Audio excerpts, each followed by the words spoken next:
Hi, everyone. Happy late Tuesday. Stuart Smith, Director of Instruction, Somersett Golf Country Club, coming to you with a late Tuesday tip. I'm on my way back from Monterey. I had an event down there, and here I am at the Ridge, about 8 p.m., so sorry for the tardiness.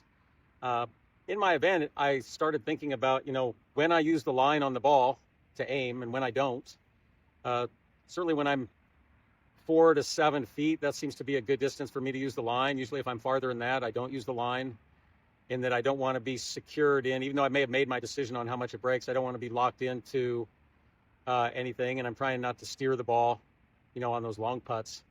But the important thing about using the line is you need some way to make sure you calibrate, you have that line where you think you have that line aimed at. If you're off just a couple degrees on a 10-foot putt, a couple degrees, it's about the width of a couple toothpicks, I think I've heard, you'll miss the putt. And then the other notion on should I use the line or should I not use the line is, if you don't use a line and then you switch to a line, how do we know that you don't have an initial aiming bias? Like always line up to the right and always pull it left, right? Always line up left and always push it out to the right to try and get it on line. Sometimes that's not such a bad thing because you're compensating for poor alignment. But the compensation gets you back straight or somewhere near. So if that player goes and uses the line and has that ball lined up exactly, all of a sudden his compensation is just going to be a mess, right? He's going to miss a lot of putts. So the thing is, understand your tendencies. I put a couple rulers down. This is a good way to calibrate your eyes to understand where you need to be, where your eye line needs to be to help you see straight. Number one, you have to be able to see straight to be able to aim straight.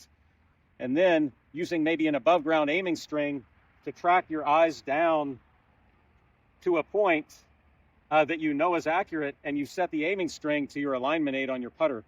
So those are a couple really good ways to somewhat calibrate yourself.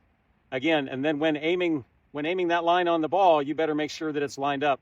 How I do it is I put the ball down, and then I usually set my putter up like this, and I use my vision.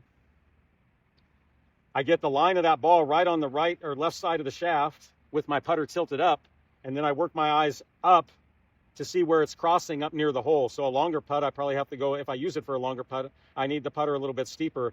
But the line on the ball is right on the edge of the shaft, and then I just track my eyes up to see exactly where it's aimed.